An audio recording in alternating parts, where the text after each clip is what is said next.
L-L-O. The Jell-O program, starring Jack Benny with Mary Livingston and Phil Harris and his orchestra. The orchestra opens the program with Latin Quarter from Gold Diggers in Paris.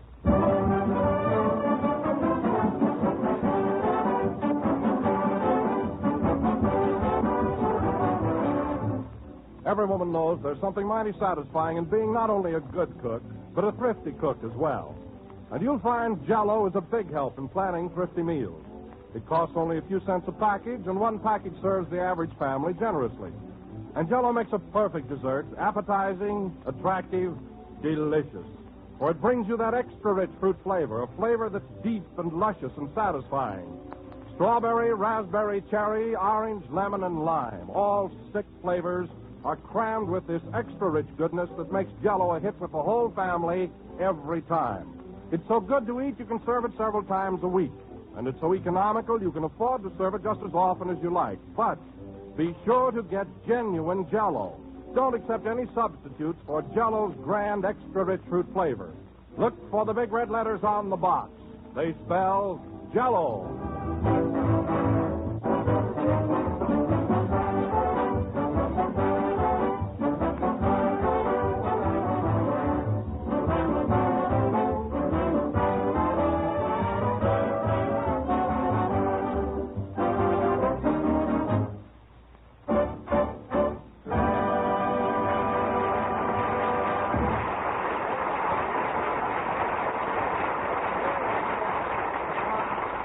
That was Latin Quarter, played by the orchestra. Now, ladies and gentlemen, this being our next to the last broadcast of the season, we bring you a little man who had a busy year, Jack Benny.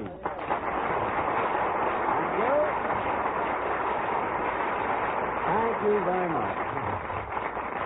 Hello again. This is Jack Benny talking, and Don, you're right. I'm just about worn out. Naturally, week after week with radio and pictures, it takes a lot out of you. Well, at that, Jack, for a man who works as hard as you do, you're in excellent shape. How do you hold up so well? Where do you get all that energy?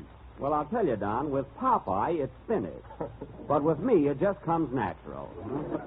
Of course, I do have an egg malt now and then, you know. Oh, but no kidding, Jack. It's really amazing how you keep in such good condition. Oh, it is, Don, it is. Well, only this morning, when I was shaving, I looked right square in the mirror and I said to myself, Jack Benny, how do you do it? How do you do it? I tell you, it's unbelievable.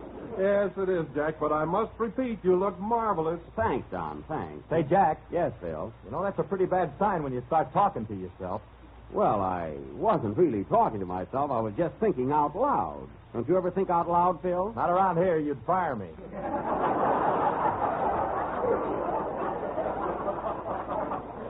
Now, wait a minute. This is a free country and a free program. Nobody has to be afraid to speak their minds around here. Oh, they don't? No. Well, in that case, Jack, You look lousy.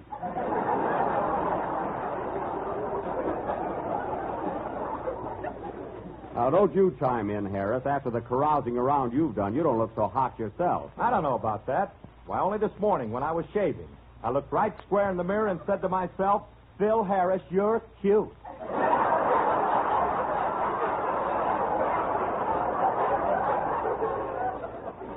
Cute? I'll bet you look cute first thing in the morning, huh? I do after I take the curlers out of my hair. Listen, Phil, any man that would put curlers in his hair before going to bed, well. What do you think of that, Don? Don't look at me. I wear a chin strap.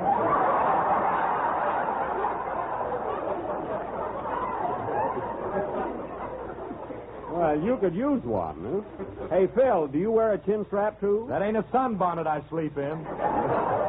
Well, that kills me. What you fellas won't do to look beautiful. Huh? Hello, Jack. Oh, hello, Mary. Say, Mary, you want to hear something? Phil sleeps with curlers in his hair, and Don wears a chin strap. Isn't that awful? It certainly is. Even if I weren't handsome, I'd never go that far. You know? Of course not. No. Tell them about that argument you had with your laundryman yesterday. There was no argument. What was it, Mary? Mary, if you tell him, I'll fix you.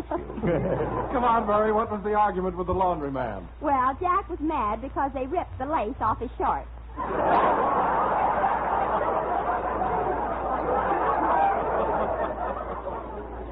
It wasn't lace. They were just frayed at the bottom. What were they afraid of?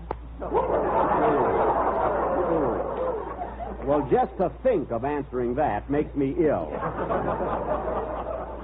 Anyway, I don't go around trying to beautify myself like those two guys. Oh, no. I saw you in the barber shop this morning under a mud pack. A mud pack? Yeah. Well, that was just a sample. The barber was trying to sell me a piece of property.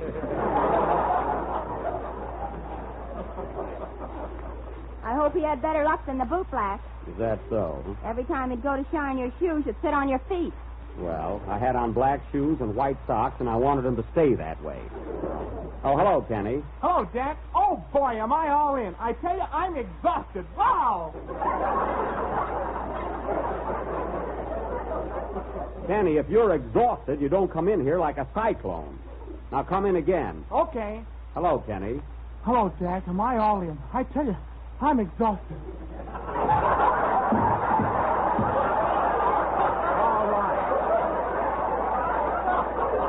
All right, Kenny, you didn't have to fall down. Now get up. Imagine a young kid like you exhausted. What from, singing a song once a week? Well, don't forget I have to take bows when it's over. Oh. I suppose that's a lot of work. Well, from now on, Kenny, when you sing your song, just eliminate the bows. Not me. I'm a ham.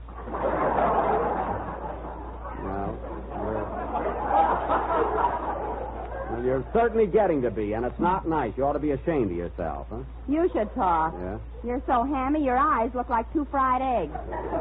Well, they're large, if that's what you mean. I've always been told I have very big and expressive eyes. In fact, I often use a soup bowl for an eye cup. I really do. Huh? No, really, I do. Huh? I think you have lovely eyelashes, too. Thanks, Phil, but they're nothing now. You should have seen the long eyelashes I had when I was a kid. How long were they? How long? They used to call me cowcatcher. That's how long. Oh, I was the envy of the whole neighborhood. Huh? You know, Jack, it's too bad you haven't got those long eyelashes now. Why? You could pin them back over your head. Yes, I could. Of course, every time I'd wink, I'd tip my hat. That's the only trouble. Isn't it a silly routine? No kidding. Say, Jack, I don't like to horn in, but I don't think I'm so bad looking myself. No, you're not, Kenny. In fact, you're quite attractive. I'll say. Why, only this morning when I was shaving, I looked right square in the mirror and I said to myself, Kenny Baker, there's no getting around it. You're the nut. Well, Kenny, you were right. But you know, fellas, I think we ought to stop. I think we ought to stop all this bragging. Oh, no, not till I've had my inning, Jack. I think I'm handsome, too. You do, Don? Why, yes. Only this morning I looked right square in the mirror and said to myself, Don Wilson, why don't you run down to your nearest grocer and buy a package of Jell-O? It comes in 6 delicious flavors: strawberry, raspberry, cherry, orange, lemon, and lime. And did you do it, Don? I didn't have to. My pantry was full of it. Well, then sing, Kenny, while we're in such a happy mood. Wait a minute. Come in. Mr. Benny, Yes? don't you think I have beautiful eyes? Why, of course. Who are you? Just an old potato. Goodbye. Oh, I'd like to mash him. Sing.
Dancing in my arms.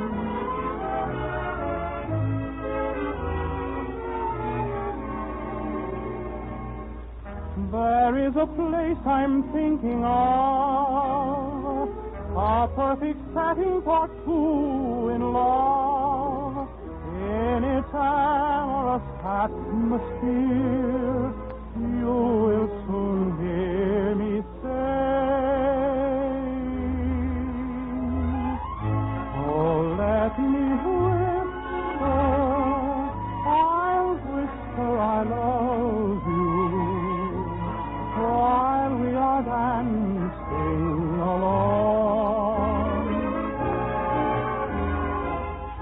Now let me whisper, I'll whisper I love you, while we're romancing along. We're meant for each other.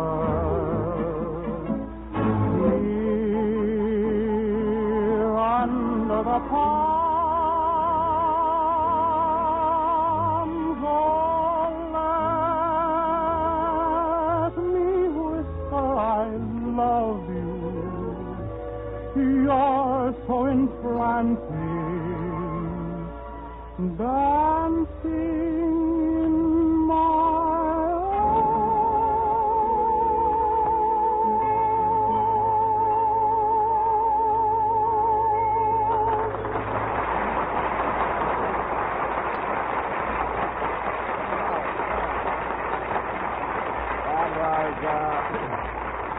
That was Let Me Whisper, sung by Kenny Baker. And Kenny, stop bowing. No wonder you're exhausted there. Well, I got some new suspenders on, and I want to break them in. Oh. Well, anyway, Kenny, your song was very good. And you know, folks, that's the last time this season you'll hear Kenny Baker sing.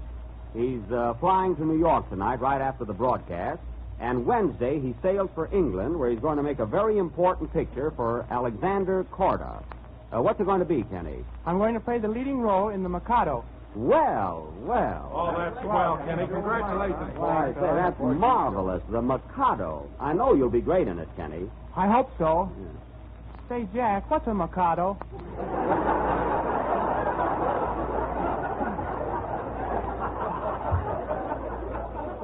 It's fine. He's going to play the Mikado and don't know what it is. Well, what is it? Well, Mary, Mikado is a sort of a... Well, it's a kind of a... Is it like an avocado?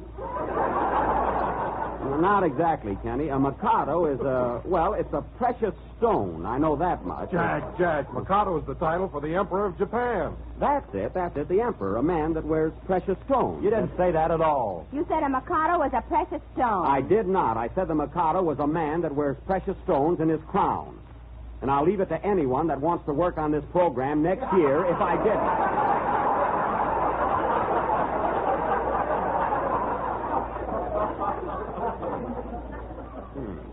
Well, that's settled. If I'd have saved my money, it wouldn't be.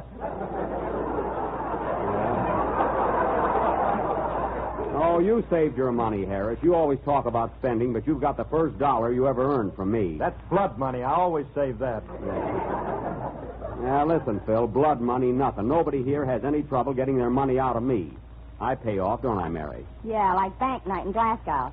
Well, I was just trying to be funny. Don, have I ever been late with your check? Huh? Oh, you haven't, Jack. I always get it on time. There you are. Of course, I'm bigger than you are. Yeah. Your left leg is bigger than I am.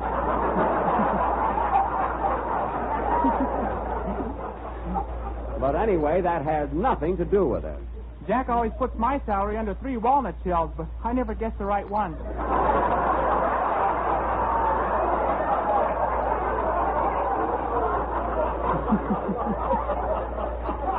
All right, Kenny. I was going to let you win next time, but now I won't, huh? Well, I think there's something fishy about the whole thing. Never mind that. Now, tell us about your trip, Kenny. What boat are you sailing on? The Normandy. Oh, the Normandy. See, I made a round trip on that boat last year, and it's very deluxe. They even have neck rests on the portholes there. What stateroom have you got? Room 280 on C deck. 280 on C deck. Why, I had that room. Gee, now there's a coincidence. You're going to Europe on the same boat, the same deck, and the same room. It's the same ocean, too. Yes, it is. And, Kenny, as long as you got the same stateroom, I wish you'd do me a favor. I left my washcloth in the bathroom there. Will you pick it up for me? Oh, sure, Jack, but how'll I know it's your washcloth? Got patches on it. That's a lie, matey. It's in good condition. Anyway, I hope you'll have a swell trip, Kenny, and that your picture in England will be a grand success. Thanks, Jack. And now, ladies and gentlemen, we have a special treat for you. This being Father's Day, we have prepared an original... come in, Andy. Come in.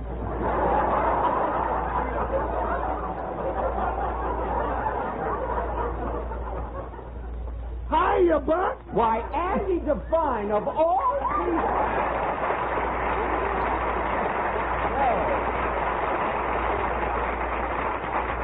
This is some surprise. Well, how's the old mayor of Van Nuys? Okay, Buck, I got everything running smooth and under control. Well, that's good. You know, Andy, I was beginning to think you were high-hatting us. You haven't shown up in a couple of weeks. Well, I've been pretty busy at the city hall, and besides that, I just put on a big beauty contest. Oh, a beauty contest. Well, there are a lot of pretty girls out in the valley there.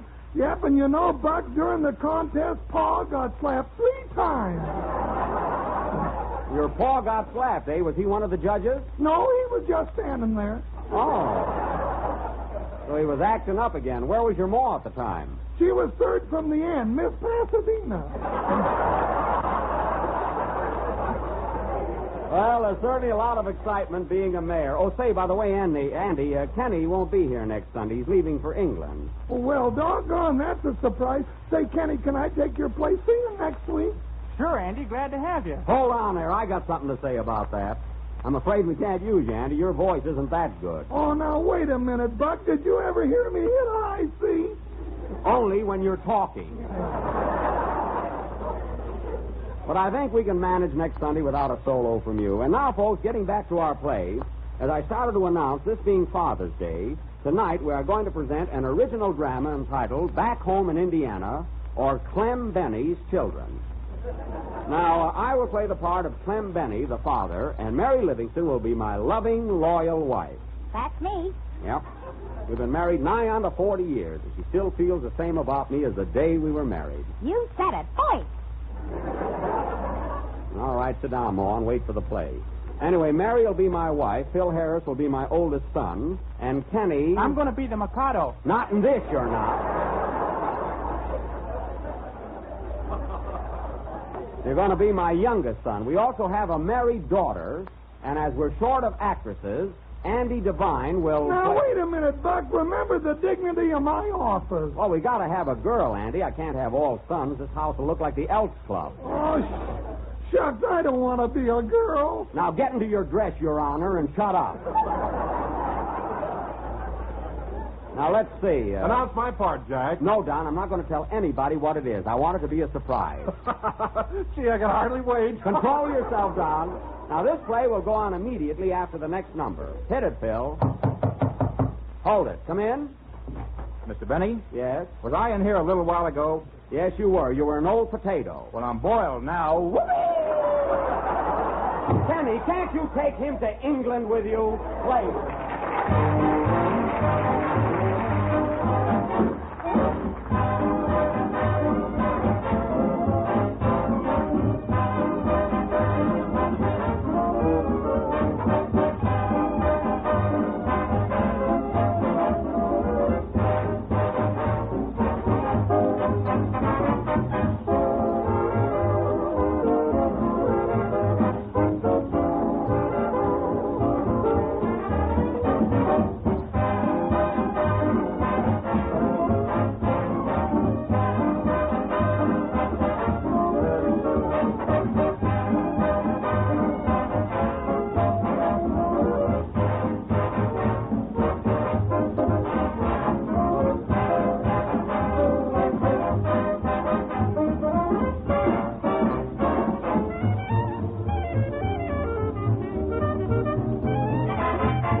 What Do You Hear from the Mob in Scotland? Plaid by Phil Harris and his orchestra.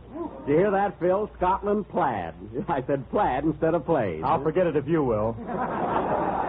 Now, I thought that was clever, didn't you, Mary? Well, Jack, as long as you ask me, personally, And now for our play, Clem Benny's Children. The locale is the thriving little town of Number 2 Breakfast, Indiana. It is Father's Day. As the scene opens, we find Clem and his wife Mariah seated in the parlor of their broken-down farmhouse. Curtain music.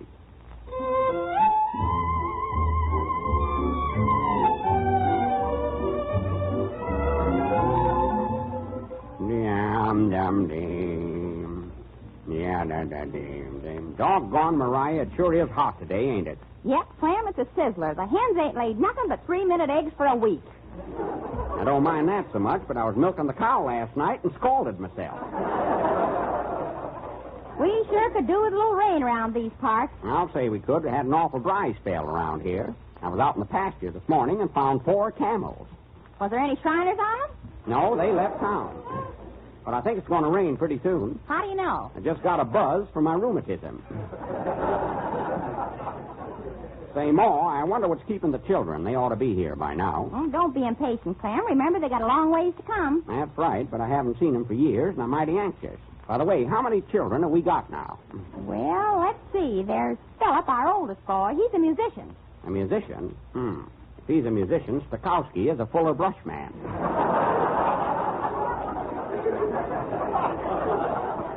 That Philip is about as musical as a bagpipe with asthma. I don't know how that would be. I never had the bagpipe. No, but with your asthma and my snoring, the bedroom sounds like an airport. Who else is coming, Ma? Well, there's our youngest son, Kenneth. He's a movie actor out in Hollywood. Oh, in the flickers, eh? That boy is just plain dumb. How did he get to be an actor? What else do you need? I resent that.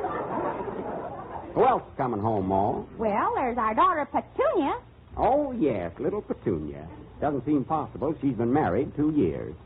Well, it's darn nice of all our children to come home on Father's Day. Wish they'd hurry and get here. Say, that must be one of our kids at the door now. Must be. The wolf went to Atlantic City for the weekend. I don't blame him in this heat. Come in. Hello, Ma. Hello, Pa. Happy Father's Day. Philip, my boy. Welcome home, my son.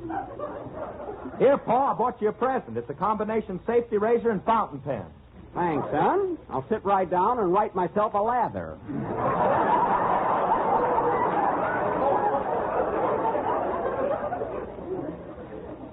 What you doing, Philip? Still playing in an orchestra? Oh, I got a band of my own now. Curly Harris and his Fugitive from a Music Lesson.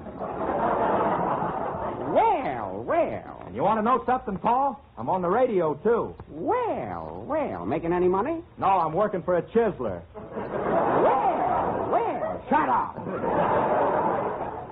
I wish Kenneth and Petunia would get here. I'm hungry. I could go for a nice thick steak. What do you chew it with? You ain't got no teeth. Don't need any. I got sharp gums. Well, Philip, before I forget it, I want to thank you for that old suit of clothes you sent me last month. Oh, did you like it? No, but there was a bottle of gin in the hip pocket. That wasn't gin. That was rubbing alcohol. I should have guessed that. I had the DTs and the snakes were massaging each other. Well, let's go in and eat. I can't wait any longer. Wait a minute, Pa. That's either Kenneth or Petunia. Could be the landlord coming for the rent. I better hurry up a little. I might have to vamp him. Well, this suspense is terrible. Come in. Why, Kenneth. Come in, my boy. Come in. Hello, Mater. Hello, Governor. Happy Pater's Day.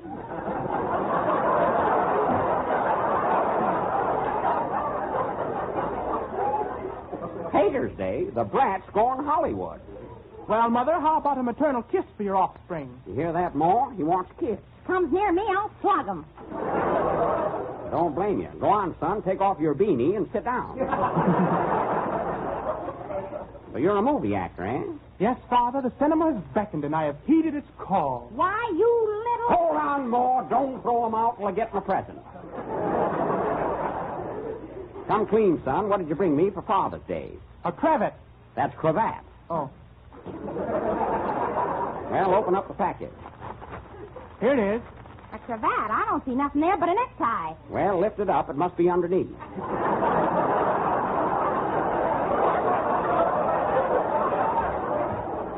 Why, Pa, a cravat and a necktie are the same thing. Go on, you don't even know what a Mikado is.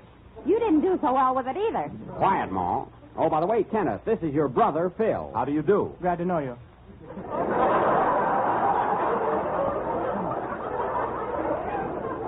You two ought to get together sometime. Come on, let's eat. My stomach's emptier than a theater when Fred Allen was playing vaudeville. Fred Allen? Who's he? Oh, some hillbilly goes around selling toothpaste. Is it any good? Don't know, never ate any. Well, come on, kids. Let's go and chase the goat out of the dining room. Say, that must be Petunia now. Come in. Petunia! My daughter. Hiya, Ma. Hiya, Pa. Well, our own little Petunia, sweet and pretty as ever. Oh, gosh, Pa. Ain't you going to give your daddy a kiss? Not if I can get out of it. Oh. But I want to kiss Ma, though. Skip it, Petunia. I'll take a rain check. Well, daughter, did you bring me something for Father's Day? Sure did, Pa. Here it is right in this basket. Where? Right here. Go ahead and lift up the blanket. Okay. Well, I'll be switched. Oh, What do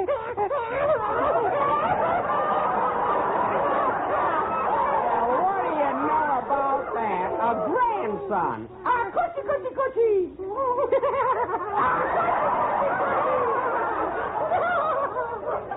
Doggone Petunia, I never thought you'd be a mother. Neither did I.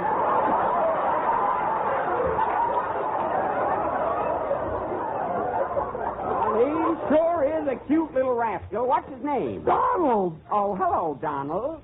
Goo. Hey, Mariah, look at our little grandson. Isn't he a cute baby? some baby's got an inner tube for a teething ring. He sure has. Well, now that we're all here, let's go in and eat. Come on along, Petunia. I'm starved. Oh, wait a minute, Paul. I want to go upstairs and shave. Oh, you can shave later. Let's go in the dining room. Hey, wait a minute. What about me? Did you hear that, Petunia? The baby said something. Why, those are the first words he's ever spoken. I'm sure glad he can talk. So am I. I'm sitting on a safety pin. Oh, the poor thing. Come here to Grandpa. Shut up, John. You're making a fool of yourself. Play, Phil.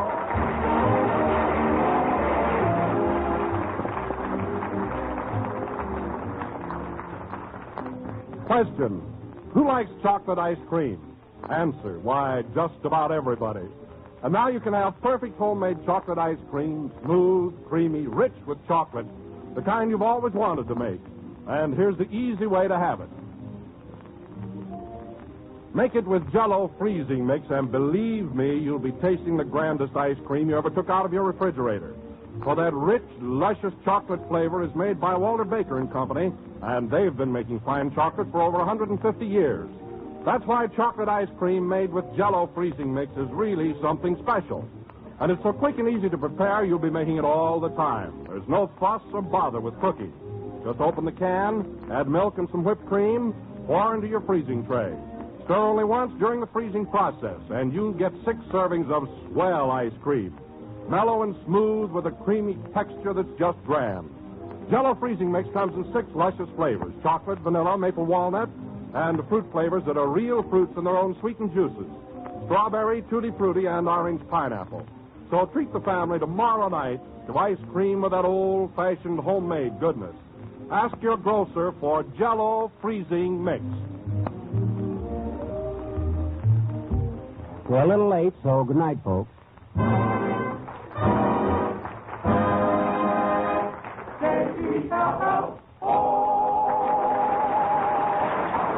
This is the National Broadcasting Company.